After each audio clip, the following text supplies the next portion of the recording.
Les grosses têtes au carré. Sélectionner une population sur les critères de son génome, ça pose quand même problème. Le magazine scientifique de France Inter. Que des études sur le sang, c'est du secret industriel, c'est se foutre du monde. Les grosses têtes au carré. Alors, quelle est l'étude dont vous voulez nous parler Cette aujourd'hui étude, c'est une étude américaine. Mathieu Vidard Et pour une fois, je ne vais pas vous donner mon avis. sur France Inter. Avec dans les grosses têtes au carré cet après-midi la pédiatre Edwige Antier, le démographe Hervé Lebras, le taxidermiste Christophe Voisin, Marc-Antoine Durand de la start-up Bobbler, Jean-Michel Vassal du CIRAD qui sera avec nous par téléphone, et dans les thèmes de l'actualité que nous abordons cet après-midi, les châtiments corporels, la démographie aux États-Unis, une invasion de criquets à Madagascar, une tortue géante au muséum et puis un nouveau média social vocal. Vos messages dès maintenant sur franceinter.fr et sur Twitter avec le mot dièse l'attaque. Edwige Antier, on va commencer avec vous. Vous êtes donc pédiatre, auteur d'une proposition de loi sur l'abolition des châtiments corporels. Et demain sera diffusée sur 15 chaînes télévisées la nouvelle campagne de la Fondation pour l'enfance contre les châtiments corporels. Avant d'en discuter, Edwige Antier, je vous propose d'entendre le message qu'on pourra découvrir donc à partir de demain sur les écrans. Mais je peux pas mardi, je pourrais pas Laurent mardi. Arrête Jules. Non mais je sais pas, jusqu'à jeudi, au moins jusqu'à jeudi. Sinon... Oui arrête. On se rappelle Laurent, ok. Tu entends ce que je te dis? C'est dingue ça. Tu entends ce que je te dis?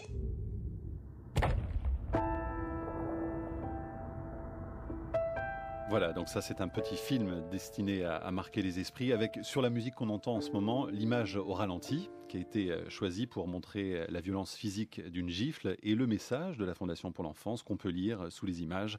Et cette phrase, une petite claque pour vous, une grosse claque pour lui, il n'y a pas de petite claque. Message donc de la Fondation pour l'enfance.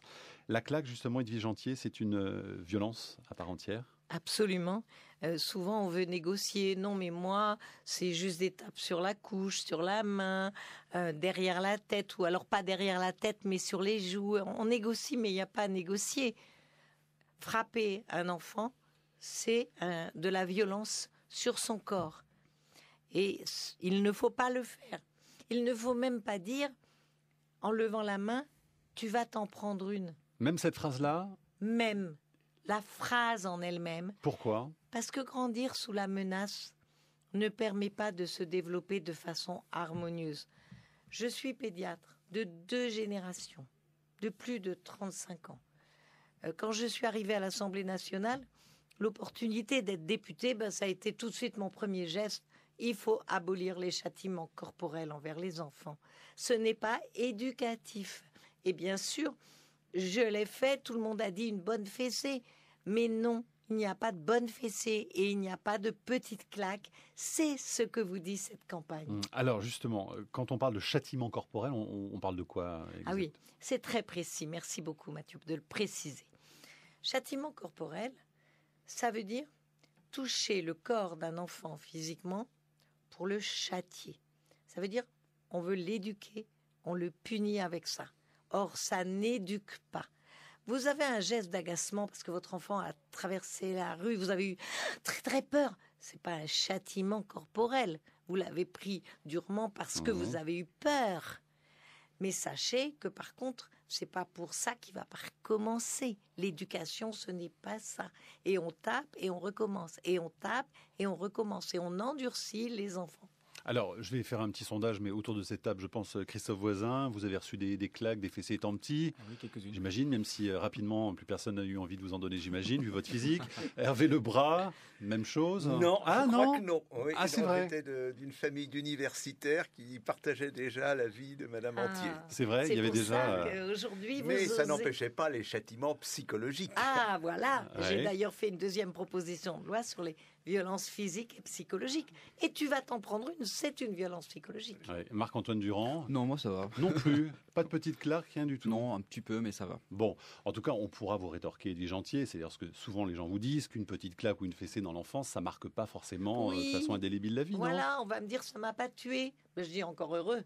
Mais si aujourd'hui, Mathieu, je sais pas si vous en avez reçu, mais si vous n'avez pas toujours ce que vous méritez, si vous n'osez pas toujours demander ce que vous méritez dans la vie, et pour tout le monde, ça va être un avancement, ça va être défendre ses idées comme vous qui n'avez jamais reçu. On ose beaucoup plus. Le problème des claques, des fessées, des boum boum, et tu l'as bien mérité, ça effondre l'estime de soi. Et ce que je vous dis, ce sont des études, non seulement mon expérience. Alors c'est ça, comment on peut l'estimer véritablement? Voilà, il y a de plus en plus d'études qui sortent, et surtout aux États-Unis, au Canada, qui montrent les effets dévastateurs.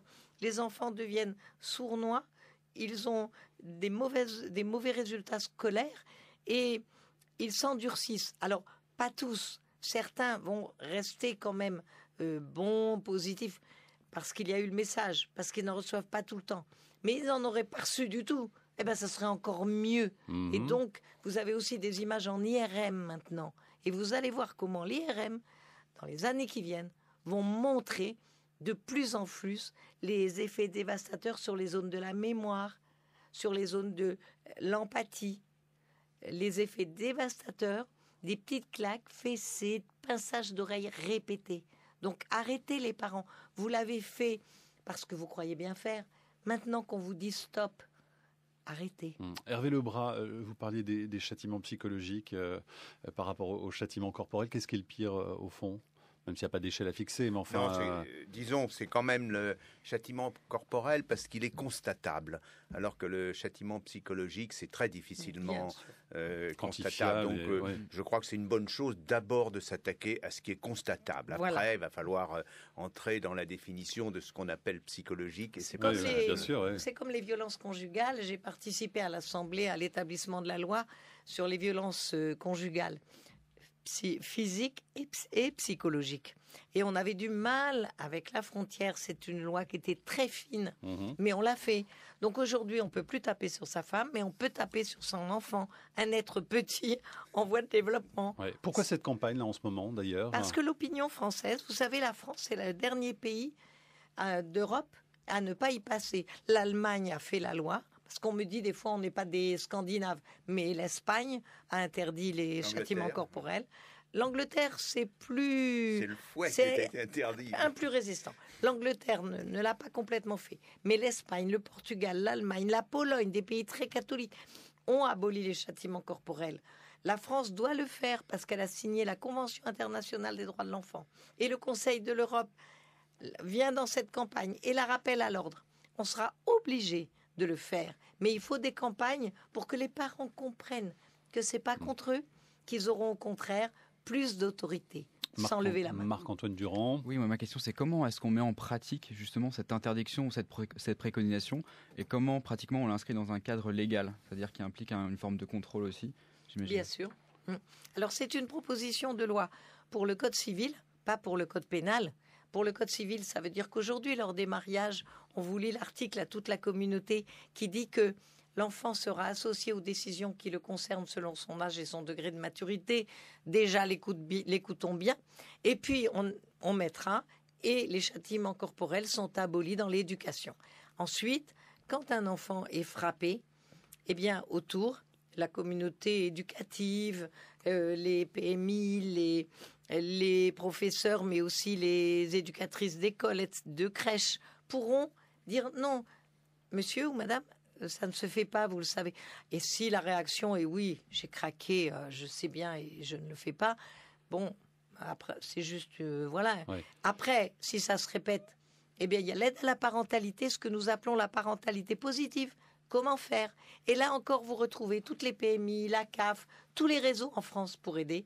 Et ce n'est que quand on constate vraiment une maltraitance que, évidemment, ça devient du pénal.